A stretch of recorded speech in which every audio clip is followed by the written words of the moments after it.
Olá! Sabe quando a gente pensa em política no cinema? A primeira coisa que vem à cabeça é a história, né? Guerras, eleições, essas coisas. Mas e se eu te disser que a política pode estar em muito mais lugares? Hoje, a gente vai usar umas lentes especiais da teoria política para enxergar os filmes de um jeito totalmente novo. Então, vamos lá. Como um filme é político? Como eu disse, a resposta óbvia é pela trama, pelos personagens, pelos eventos que ele mostra.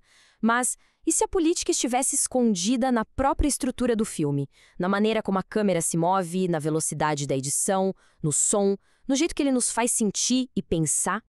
Esse aqui vai ser o nosso roteiro.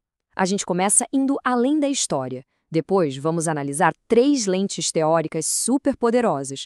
E no final, a gente monta um kit de ferramentas para aplicar tudo isso. Bom, a ideia central é justamente esta. A teoria política nos ajuda a ver que a política não está só no que o filme conta, mas em como ele conta, na sua essência, na sua linguagem cinematográfica. Então, a diferença é essa aqui. De um lado, a política na trama, que é fácil de ver. Do outro, uma coisa bem mais sutil, a política na forma. A gente passa a se perguntar, por que essa edição é tão rápida? Por que esse ângulo de câmera é tão estranho? Como o som está me manipulando? É aí que a coisa fica interessante. Vamos então para a nossa primeira lente. E para começar, a gente vai conhecer Theodor Adorno, um pensador que tinha uma visão, digamos, bem desconfiada do cinema e da cultura de massa. Adorno criou esse conceito de indústria cultural. Para ele, era como uma fábrica, uma linha de montagem de produtos culturais. Pensa num blockbuster de super-herói. A fórmula é quase sempre a mesma, o final é previsível e tudo volta ao normal. Adorno diria que isso não é só entretenimento. É um produto feito para nos manter quietos, satisfeitos e sem questionar o sistema. E essa frase dele é muito forte. Essa substância adocicada são esses filmes fáceis de engolir, que geram emoções fáceis, mas não provocam um pensamento de verdade. São como um açúcar que nos distrai. Mas calma, ele não era só um pessimista. Adorno viu uma luz no fim do túnel. Para ele, a esperança estava nos filmes que quebram o padrão. Um filme com uma edição esquisita, uma atuação meio crua, um final em aberto. Essas falhas, para ele, eram o que podia quebrar o feitiço da indústria cultural e finalmente nos forçar a pensar.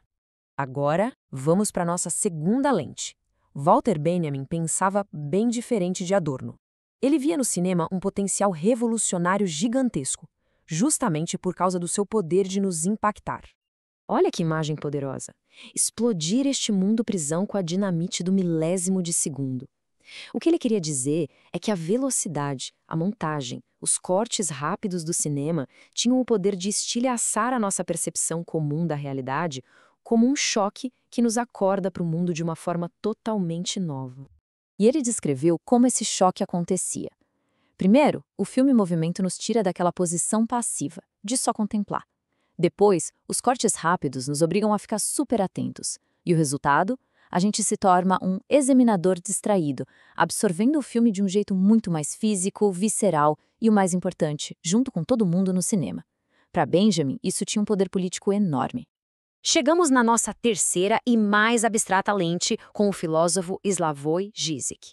Ele usa a psicanálise para entender como os filmes mexem com a gente num nível muito, muito profundo. Para entender o Žižek, a gente precisa pensar em 2 coisas. Primeiro, a ordem simbólica. São as regras não ditas da nossa sociedade. O acordo que a gente faz para viver junto. É a nossa realidade social. Mas por baixo dela existe o real, a verdade bruta, traumática, que a gente prefere ignorar. Para Žižek, o cinema é mais poderoso quando ele consegue rasgar essa superfície e nos dá um vislumbre desse real. A crise de 2008 é um exemplo perfeito.